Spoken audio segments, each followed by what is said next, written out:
자, 오늘 다 같이 읽으실 성경 말씀은 누가복음 16장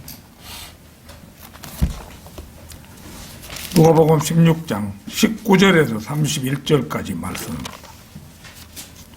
우리가 잘 아는 말씀이죠.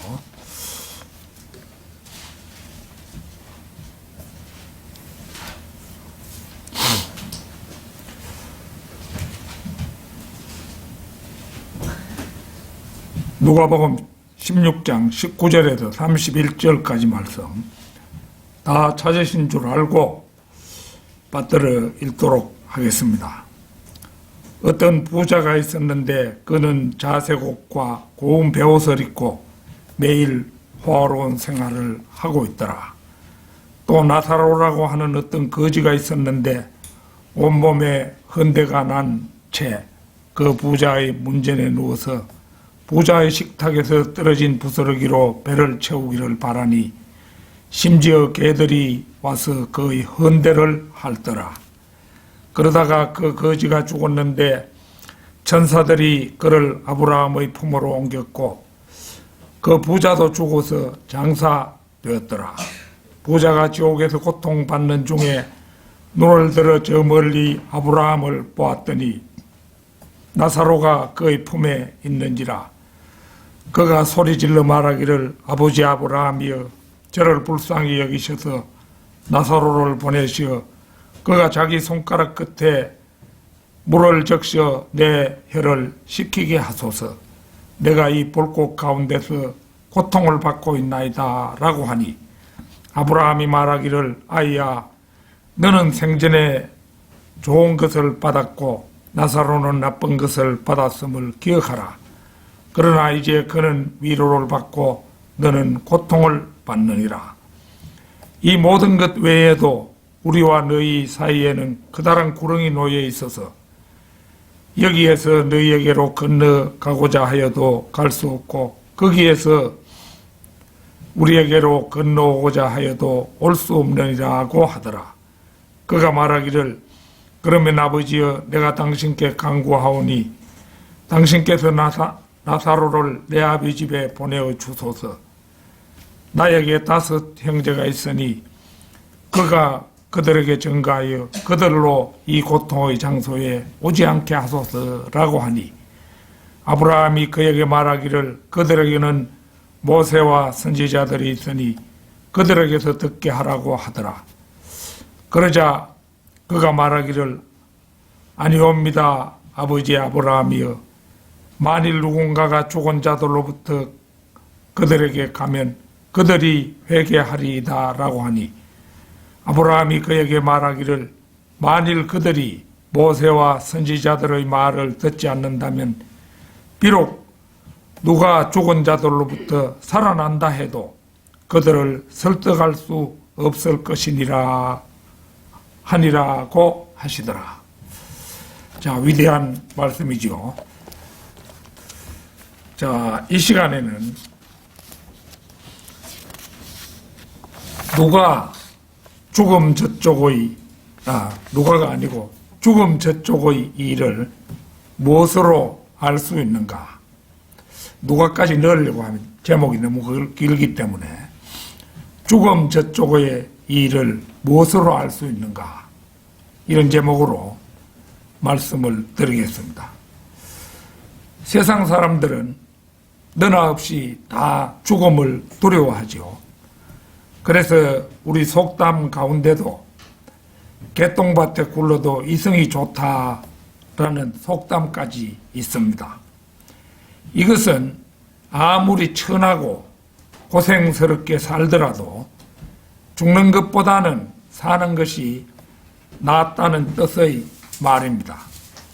실제로 아무리 중병에 걸렸다 해도 또 남이 볼 때 회생 가망성이 거의 없어 보여도 본인이 죽는 순간까지 살아남기 위하여 자신이 할 수 있는 모든 노력을 다해 맞이 않는 것을 우리는 우리 주변에서 자주 목격하곤 합니다. 저는 어린 시절 초등학교 1학년 무렵이었던 것으로 기억하는데 학교에 갔다 돌아오는 길에 고갯마루에서 이제 우리 학교 가자면 작은 고개 하나를 넘어서 가는 그런 길이었는데 그 고갯마루에 이제 돌아오는 길인데 무덤을 쓰는 장면을 목격했습니다. 그때 마침 구덩이를 다 파고 시신을 갖다 넣는 장면을 우연히도 목격하게 되었습니다. 구덩이는 황토 흙구덩이로 매우 깊었는데 그 장면을 보고 돌아와 아무에게도 이야기하지 못한 채 며칠 밤을 악몽에 시달렸던 기억이 있습니다. 무슨 일인지 그때 저는 죽은 저 사람이 혹시 저렇게 깊은 곳에 다 묻어서 밟아서 이래 흙을 단단하게 다져서 무덤을 써놓았는데 저 사람이 만에 하나라도 다시 깨어난다면 그렇게 두꺼운 흙이 덮여 있는데 어쩔 것인가 그 생각이 자꾸 나면서 며칠 밤을 악몽에 시달렸던 것입니다. 그리고 그때 저는 어떻게 하든지 죽지 않는 방법을 강구하여 나만은 결코 죽지 말아야겠다는 결심을 한 적이 있습니다. 그 무렵에 어떤 공상과학 만화 같은 것을 몇 건 보았던 적이 있는데 아마도 그 영향 때문이었던지도 모르겠습니다. 그 후 차차 나이가 들어가며 사람은 예외 없이 죽는다는 사실을 인정하기 시작했고 대학에 입학하던 무렵에는 생각도 어느 정도 성숙하여 사람은 어디서 와서 무엇 때문에 살며 죽은 다음에는 어디로 가는가 이런 제법 체계가 잡힌 의문의 상태에까지 이르렀습니다. 대학에 다니던 무렵에는 교양 과목을 이수하던 1학년 때는 국문, 영문, 철학, 사학 이 각 과가 20명씩이었기 때문에 80명이 함께 강의를 들을 때가 많았습니다. 그래서 선택 과목을 택할 때는 주로 철학과 과목을 선택해서 삶에 대한 의문을 풀어보려고 노력했고 책도 철학 서적을 도서관에서 빌려와서 읽으며 많은 시간을 사색에 잠기곤 했던 기억이 있습니다. 그러나 진리를 안다는 것은 그리 수월한 일이 아니었습니다. 그런데다 집에 할머니 한 분밖에 안 계셨으므로 그 상태에서 할머니께서 나는 이제 공부하고 있고 할머니 혼자 고향 집에 계시고 이런 상태에서 할머니께서 돌아가시면 평생에 한이 되겠다 싶어서 대학 3학년 2학기에 서둘러 결혼을 했고 인생의 진리를 깨치는 문제는 일단 뒤로 미루어 둔 채 할머니 모시고 자식 키우며 정신없이 살았습니다. 그런데 2005년 늦가을 느닷없이 당뇨 증세가 왔습니다. 나는 정신이 번쩍 들었습니다. 문득 나이를 헤아려 보니 59세나 되어 있었습니다. 성경에 따르면 사람이 죽고 난 다음에는 하늘나라와 지옥이 있다 하는데 이대로 죽으면 큰일이다. 우선 지옥을 면하는 문제가 가장 급선무라고 여겨져서 이 문제부터 해결하기로 단단히 결심을 했습니다. 사람은 그 누구를 막론하고 자신이 언제 죽을지 모르는 존재이기 때문입니다. 일단 오래전부터 기독교로 목표를 정해두었지만 어느 종파에 진리가 있는지는 막연했습니다. 그때 이미 구원파에서 많은 시간적 물질적 피해를 입은 터였기에 이제 다시 진리가 아닌 곳에 휘말렸다가는 나 자신의 인생이 그것으로 진리를 알지도 못한 채 끝날 수도 있겠다는 우려에 이 일에는 신중에 신중을 기하지 않을 수가 없었습니다. 그래서 그때부터 안전하 서나 걷거나 간에 마음속으로 바른 길을 인도해 달라고 하나님께 기도하기를 마지 않았습니다. 그런데 하나님께서는 나를 그냥 방치해 두지 않으시고 2006년 봄 순조롭게 바른 말씀이 있는 길로 인도해 주셨습니다. 죽음 저쪽의 길을 무엇으로 알 수 있는가? 첫째, 세상에 마치 큰 진리의 길이나 되는 것처럼 유행하고 있는 죽음학 강의입니다. 요즘 제가 가끔 이렇게 유튜브에 들어가서 보면은 죽음학에 대한 강의가 엄청나게 많이 떠 있어요. 잠언 14장 12절 찾겠습니다. 잠언 14장 12절.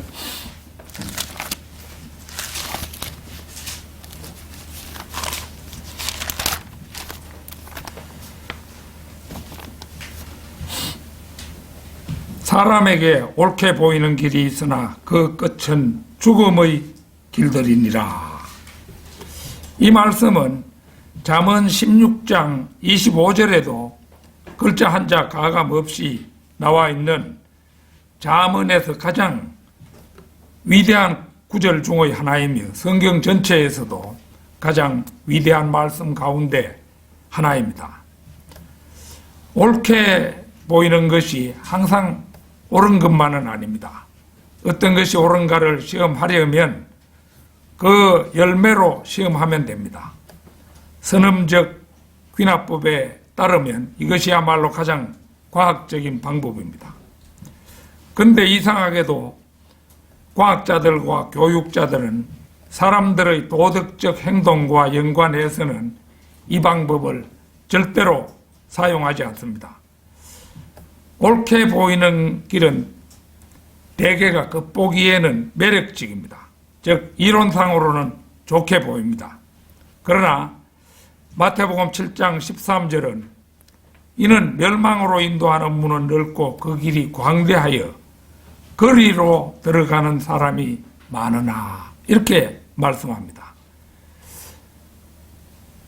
이것은 넓은 길입니다. 예컨대 자기 양심을 따라 살면 괜찮을 것이라든가 하나님은 선하시기 때문에 아무도 지옥에 보내시지 않을 것이라든가 자신의 종교에 따라 살면 괜찮을 것이라든가 우주는 너무 크기 때문에 전능하신 하나님께서 시간을 내어서 육신을 입고 작고 보잘것없는 행성인 지구에 내려오셔서 성경에 기록된 일들을 행하실 수 없다든가 하는 생각들이 바로 넓은 길입니다. 적당하게 사는 거죠. 이런 길들은 참으로 논리적이고 완벽한 것처럼 보입니다. 그러나 바로 이런 길들이 멸망의 길이라는 것입니다. 서울대 의대 내과 명예교수 가운데 정현채라는 분이 있어요. 보통 신체를 가진 그런 분이었어요. 얼굴이 특별히 잘생긴 그런 것도 아니고 그런 사람인데 이 사람이 이제 얘기를 들어보니까 무신론자에 가까운 그런 사람이에요. 이분은 2007년부터 지금까지 약 600회에 걸쳐 죽음학 강의를 해온 분으로 이 분야에 관한 한 베테랑으로 알려져 있습니다.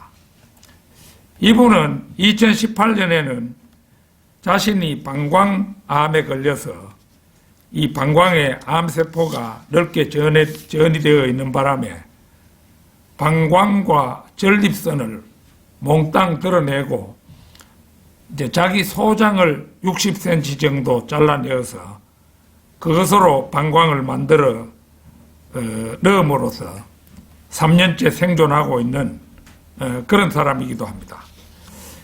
이번 알렉산더라는 사람이 지은 나는 천국을 보았다. 또 스웨덴 볼이라는 사람이 지은 위대한 선물이라는 등의 책도 보고 또 자신이 직간접으로 죽었다가 다시 살아난 사람들의 임사체험, 이 임사체험이 뭐냐? 죽어 있을 동안의 체험담, 뭐 그런 의미입니다. 그 체험도 들어봄으로 해서 죽는 자체로서 무로 돌아가는 것이 아니라 사후 세계가 있다는 결론에 도달하지 않을 수 없었을 뿐만 아니라 그는 또 한 동영상에서 죽음은 소멸이 아닌 옮겨갑니다 라고 그 나름대로 죽음을 정의하기도 했습니다. 근데 별 대단한 진리는 아니지요. 사람이 죽어서 무로 돌아가지 않는다.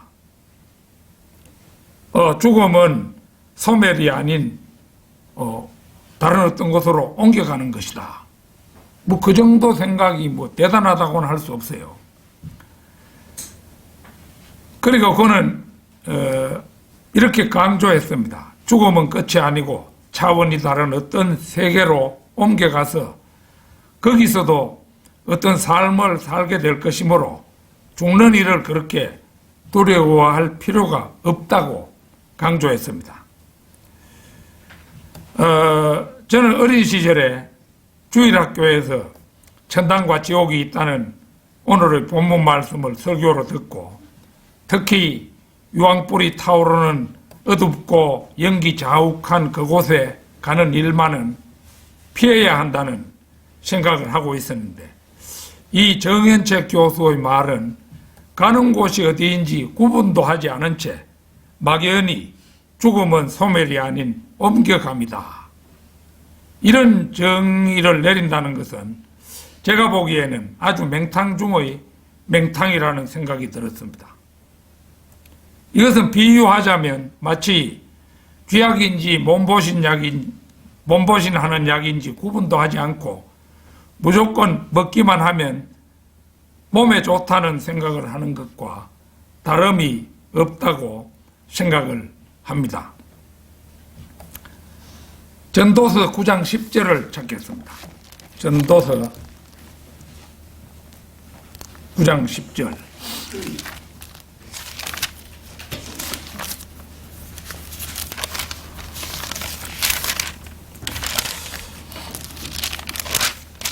(9장 10절)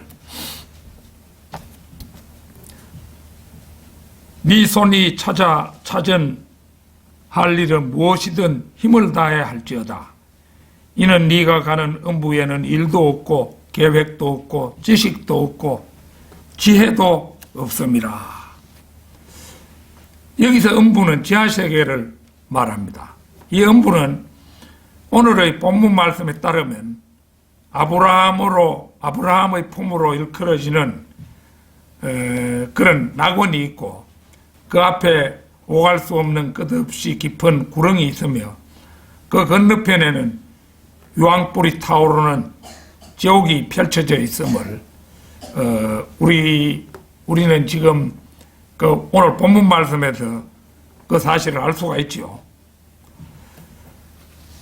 구약시대 의인들은 이 아브라함의 품으로 일컬어지는 지하 낙원으로 갔습니다. 그러나 이 지하 낙원은 예수님께서 지하 낙원에 있는 성도들을 셋째 하늘로 옮기심으로 해서 지금 그 장소는 비어 있습니다.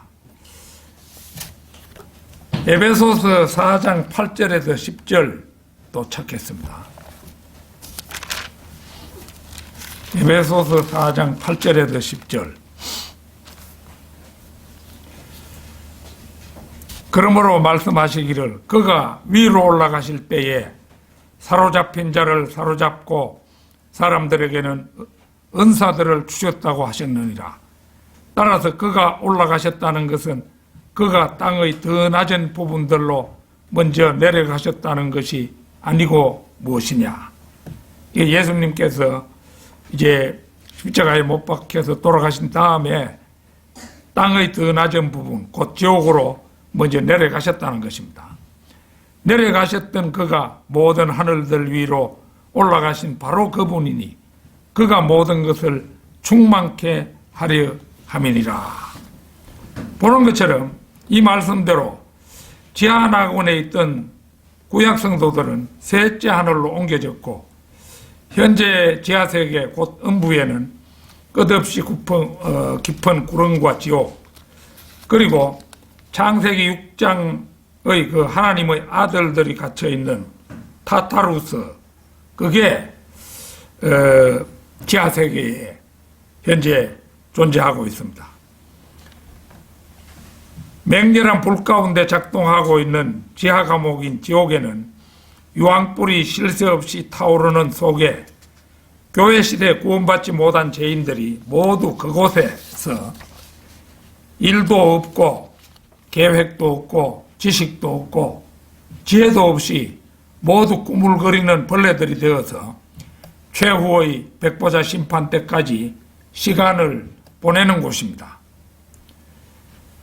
지상삶 속에서는 아무리 고되어도 피곤하면 쉴 수가 있고 밤에는 단잠을 잘 수도 있으며 미래의 설계도 할 수 있지만 지옥은 오직 고통만이 존재하는 장소입니다.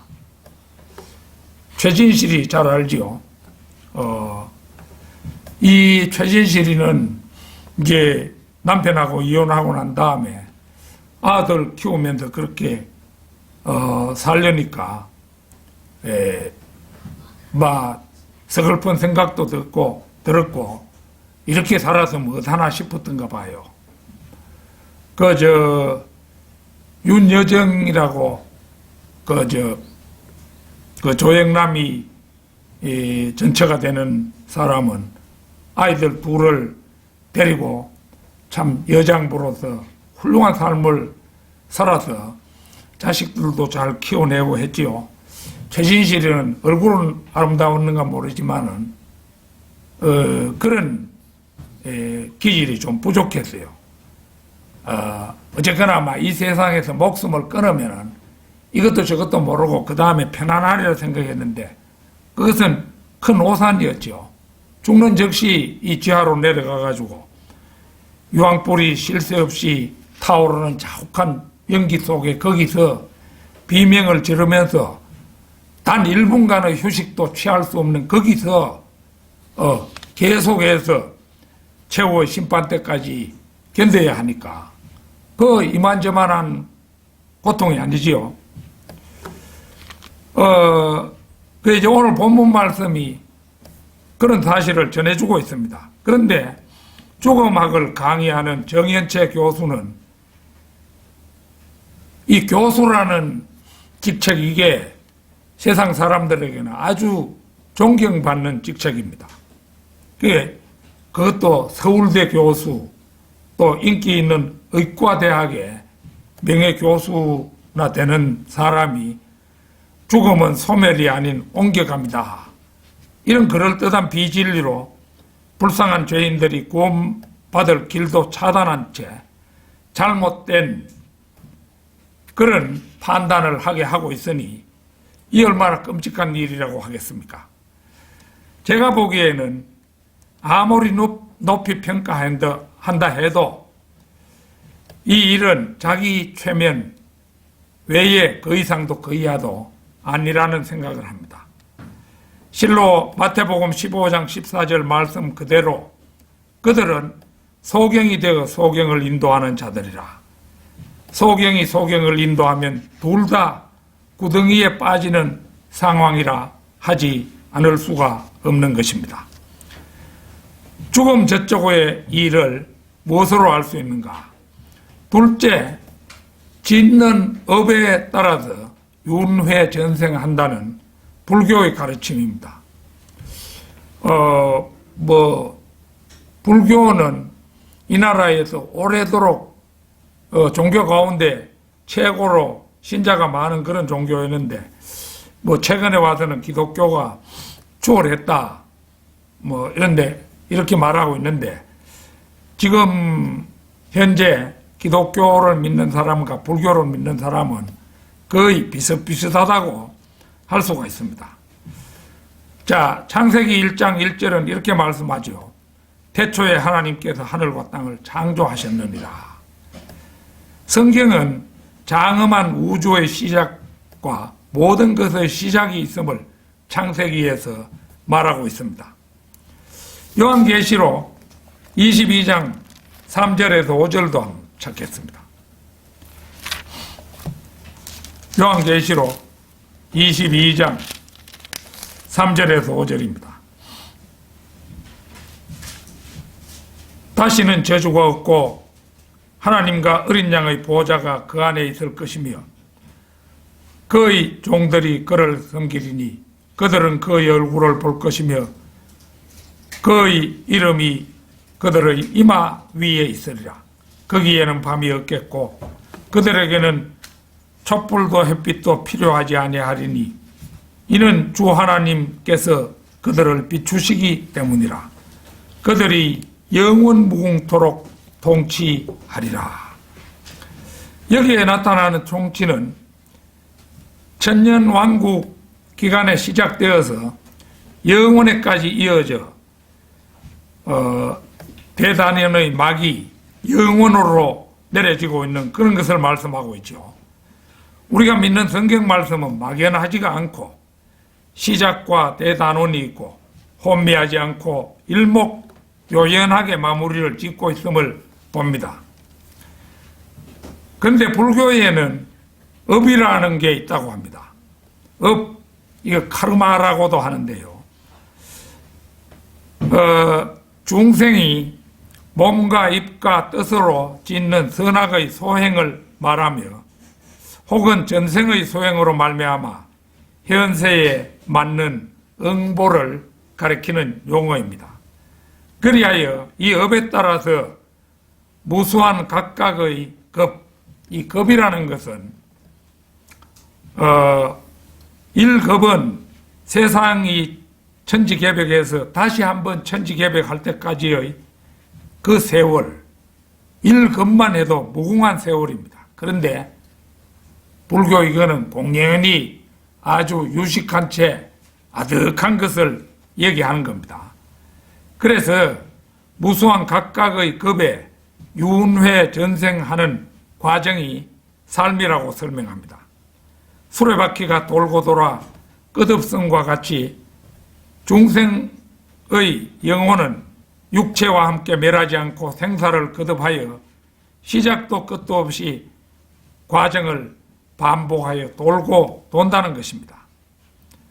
먼저 기독교 예수 그리스도와 불교의 시타르타를 비교해보면 확연한 차이가 납니다. 먼저 예수 그리스도는 그 근본이 삼위일체 하나님의 두 번째 위격인 성자 하나님으로 그분이 태어나기도 전에 그분에 대한 48가지의 예언을 했고 모두 성취되었으며 미래에 일어날 500여 가지 이상의 예언도 성경에는 잘 기록이 되어 있습니다.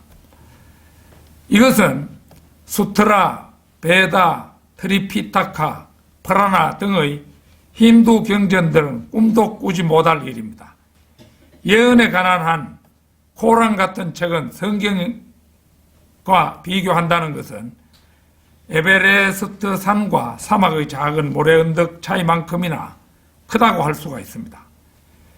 예컨대 예수 그리스도의 기원과 생애에 관한 48가지의 예언이 한 사람에게 모두 이루어질 확률은 우리가 얼마 전에 알아보았습니다마는 10의 157성분의 1로 알려져 있죠. 여러분은 10의 0이 157개나 붙는 숫자를 본 일이 있습니까? 그것은 해운대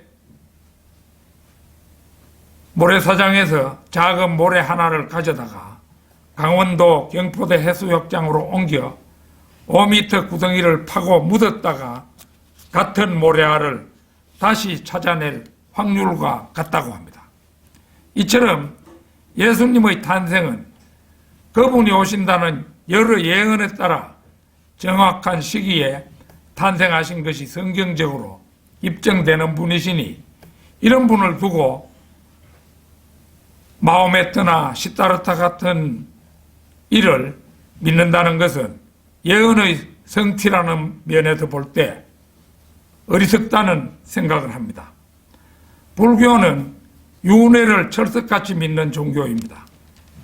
조선시대에는 유교가 표면적으로 지배한 시대였지만 왕궁에서는 불교에 대한 신앙심이 깊었습니다. 그래서 조선 제4대 세종이 한글을 창제한 후에 석가모니의 공덕을 찬양하는 노래를 모아서 시가집인 월인청강지곡을 펴냈고 또 자기 아들 수양대군을 시켜서 석가모니의 일대기인 석보상제를 펴내도록 했지요. 그것이 이제 세조 때에는 다시 월인청강지곡과 석보상제를 두 가지를 합본해 가지고 월인석보를 새로 간행하기도 했습니다. 이게 이제 교과서에서 고등학교 때 교과서에 나오고 이래서 그때 배웠던 지식인데요. 석가모니의 전생 이야기가 이랬습니다.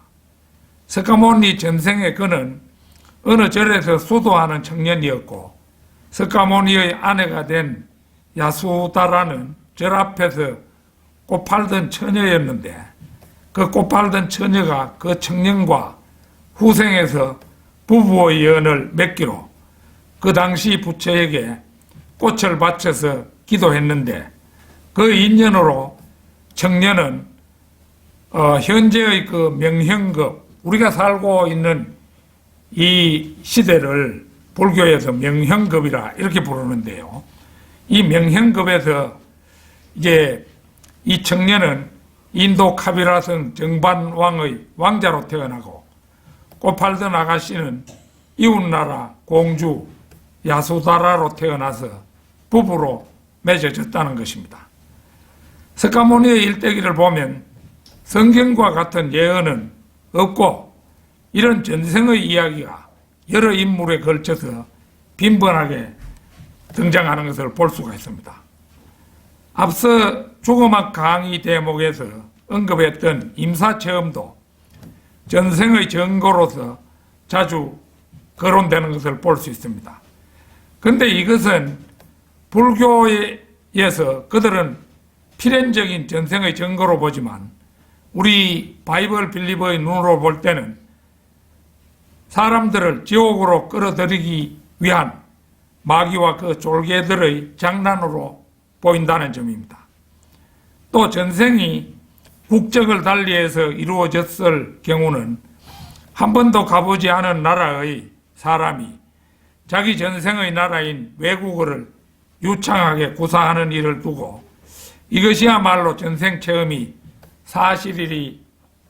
사실이라는 그 증거가 아니냐고 말하기도 합니다. 그런데 우리 성경에서 보면 방언의 경우는 사도행전 2장을 보면 갈릴리 출신인 예수님의 제자들이 성령께서 여러 나라의 외국어 구사 능력을 넣어주심으로 해서 여러 나라의 외국어를 구사하고 있음에 비추어 볼 때 이것이 꼭 전생의 증거는 될 수 없다고 우리가 정확하게 확정 지을 수가 있습니다. 한 개인이 어떤 종교를 믿느냐 하는 문제는 민주주의 사회에서는 신앙의 자유가 있으나 누가 불교를 믿든 혹은 기독교를 믿든 비난할 성질의 문제는 아닙니다. 앞서 그 정현채 교수도 서울대 교수였지만 이화여대 교수로 소립자 물리학을 가르쳤던 김성구 박사라는 분은 이화여대에서 퇴직을 하고 동국대학에서 늦은 나이에 불교학 공부를 한 사람입니다. 이런 경우는 저의 견해로는 참 아쉽다는 생각을 했습니다. 소립자 물리학을 전공한 과학자라면 윤회에 관한 과학자들의 견해에 멸효될 일이 아니라 천지 창조의 기사 중에서 우주 공간이 창조되는 창세기 1장 6절 7절의 참뜻이나 욥기의 과학적인 말씀에 멸효되는 것이 정상적일 터인데 전혀 그렇지를 못했기 때문입니다. 그래서 이런 교수들이 자기가 확실하게 진리를 아는 것처럼 사람들에게 강의를 하고 그 동영상을 유튜브에 올려놓으면 그것을 보는 사람이 아, 이 사람 교수잖아. 교수가 하는 말은 진짜잖아. 이런 식으로 사람들을 그릇된 곳으로 인도하기가 십상이라는 점에서 이런 사람이 비진리를 전할 때는 참으로 그 폐해가 심각하다고 하지 않을 수 없는 것입니다. 죽음 저쩌고의 일을 무엇으로 알 수 있는가? 셋째는 신앙의 길을 가기 이전에 몇 가지 판단이 전제되어야 한다는 것입니다.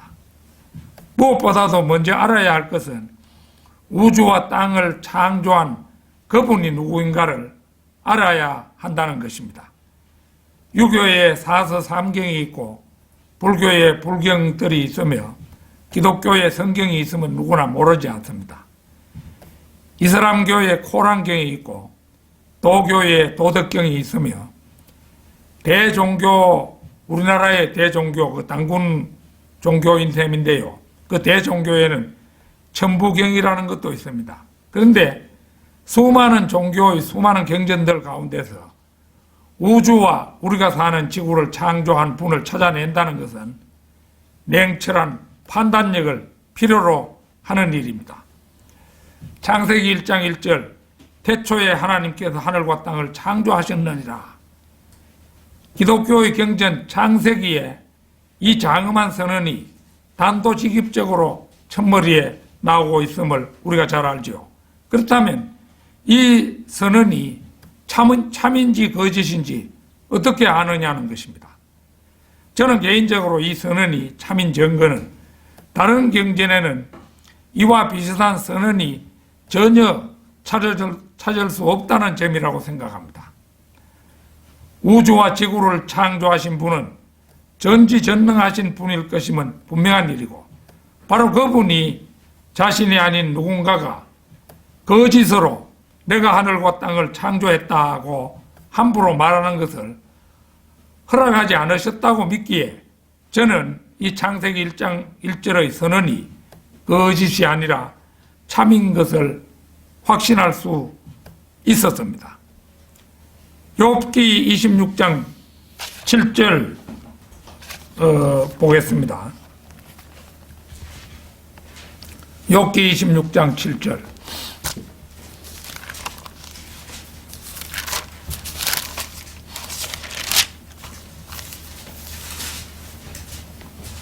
그는 북쪽을 빈자리에 펼치시고 땅을 허공에 매다시는 도다. 그 다음에 에스겔 11장 5절 한번 찾겠습니다. 에스겔 11장 5절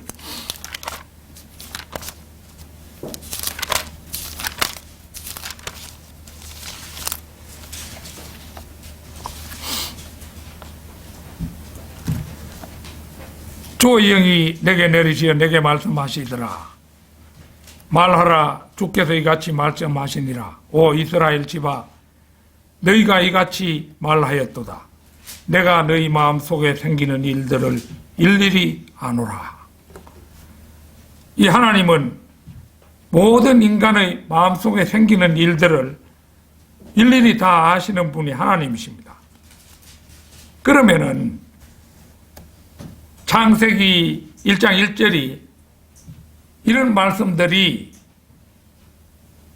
그 참선언임을 뒷받침해 준다고 저는 생각합니다. 이사야 45장 18절에서 23절 한번 찾겠습니다. 이사야 45장 18절에서 23절입니다. 하늘들을 창조한 주가 이같이 말하노라. 하나님은 스스로 땅을 조성하고 만들었으며 그는 그것을 견고히 세우되 헛되이 창조하지 아니하셨으니 사람이 거주하도록 조성하였느니라. 나는 주라 아무도 다른 이가 없느니라. 나는 땅의 어두운 곳에서 은밀하게 말하지 아니하였도다. 나는 야곱의 자손들에게 너희는 나를 헛되이 찾으라고 말하지 아니하였도다. 나 주는 의를 말하며 나는 옳은 것들을 선포하노라. 민족들에게서 도피한 너희는 스스로 모여서 오라. 함께 다가오라. 그들은 지식이 없어서 자기들의 새긴 형상의 나무를 세우고 구원하지도 못하는 신에게 기도하는도다.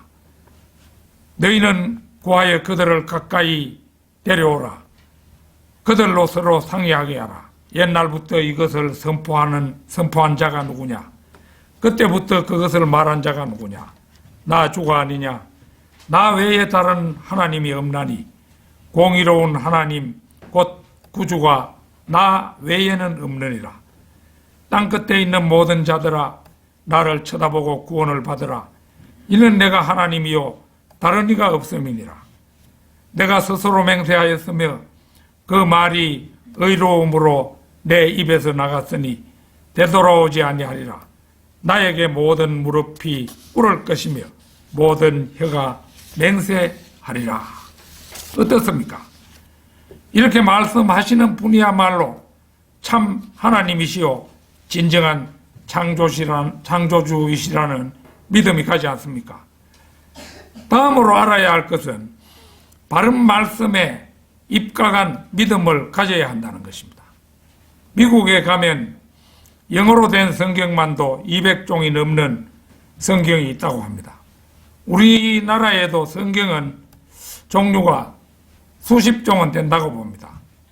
그 가운데 어느 성경을 선택하느냐 하는 문제는 그리 단순하지 않은 문제입니다. 성경의 정통 계보는 역사상 구약의 히브리어 원문, 신약 헬라어 원문, 그리고 구시리아 역본, 구라틴 역본, 독일어 종교개혁 성경, 이게 이제 루터 성경이죠. 대버리턴 항해 국가로부터 나온 킹 제임스 성경, 이런 순서로 성경은 정제되었습니다. 킹 제임스 성경이 세계인의 성경이 된 데는 하나님의 섭리적 인도하심이 있었습니다. 먼저 하나님께서는 영국으로 하여금 대버리턴 항해 국가가 되게 하시고 해가 지지 않는 세계의 최강국이 되게 하셨잖아요. 그 다음에 영어가 세계 공용어가 되게 하신 다음에 영어 킹 제임스 성경을 세계인의 성경으로 주셔서 현재는 800여 개의 언어로 번역되게 하심으로써 명실상부한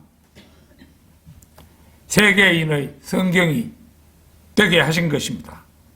현재 한글 성경으로는 한글 킹 제임스 성경과 검정역 킹 제임스 성경이 있는데 전자는 재창조론을 지지하고 후자는 그렇지 않은 점이 두드러진 차이라고 하겠습니다마는 재창조론이 옳은 것은 물론입니다.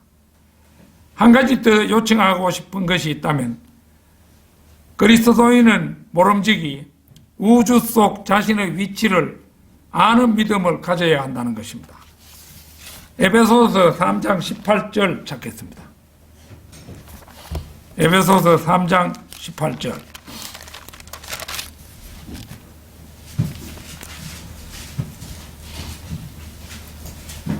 모든 성도들과 함께 그 너비와 길이와 깊이와 높이가 얼마인가를 깨달을 수 있게 해 주시며 창세기 1장 6, 7절에 따르면 우주를 담고 있는 그릇은 물들, 곧 기품입니다. 바울은 평생 동안 우주에서의 자신의 위치를 확인할 수 있는 우주 지도를 가지고 살았던 사람입니다.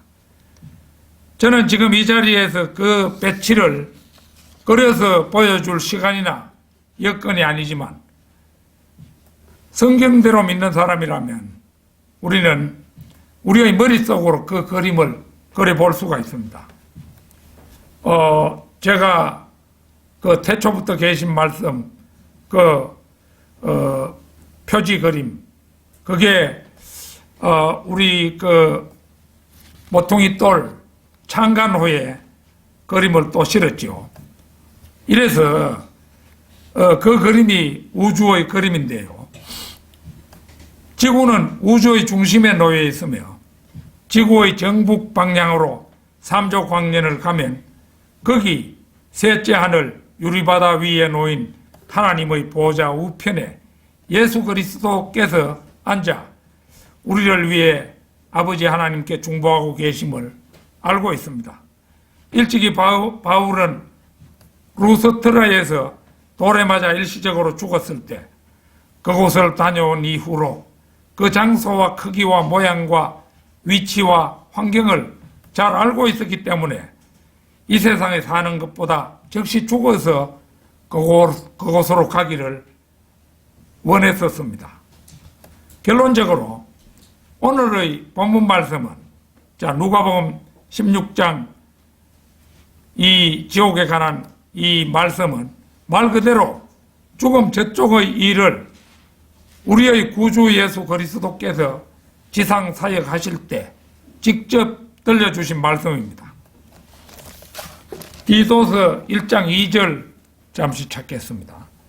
디도서 1장 2절.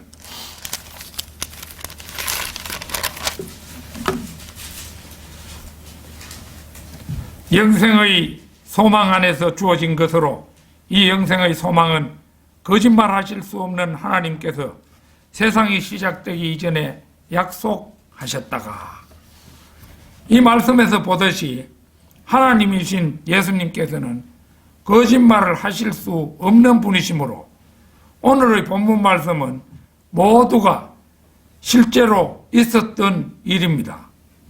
이게 실화잖아요. 부자는 이름이 안 나오는데 나사로는 실명을 거론하고 있잖아요. 이게 실제로 있었다는 사실임을 말해주는 증거입니다. 세상 사람들에게 오늘의 본문 말씀을 들려준다면 10중 8구는 사실이라고 인정하지 않을 것입니다. 더더구나 중어막 강의를 옳다고 생각하는 사람, 불교를 믿는 사람들, 이런 사람들은 전혀 인정하지 않겠지요. 왜 그러냐 하면 그들은 예수님이 실존 인물이었다는 사실조차도 대부분 믿지 못하는 사람들이기 때문입니다. 더더구나 그들은 지옥이 지구 중심부에 실제하는 장소라는 사실도 모르기 때문입니다. 그런데 본문 말씀에 따르면 거지 나사로는 죽어서 낙원으로 가고 부자는 죽어서 지옥으로 갔습니다. 그 이유는 나사로가 거지이기 때문이 아니라 그가 영생의 진리를 깨쳤고 부자는 호의호식하며 인생을 즐기느라고 영생의 진리에 등한했기 때문입니다. 부자로 살면 누구나 지옥 간다, 이 말이 아니에요. 오늘 본문 말씀이. 우리가 부자의 인품을 객관적으로 더듬어 볼 때 그는 세상적으로는 훌륭한 인품의 소유자였습니다. 그가 자신을 위해서 구한 것은 지옥에서 구해달라는 말이 아니라 나사로의 손가락에 적신 물뿐이었습니다. 나사로가 손가락에 물을 찍어서 자기 혀를 서늘하게 해달라는 게 그 사람이 자기를 위한 유일한 소망이었잖아요. 그리고 아직 세상에 살고 있는 5 형제에게 고통의 장소에 오지 않도록 증거해달라는 부탁을 했기 때문입니다.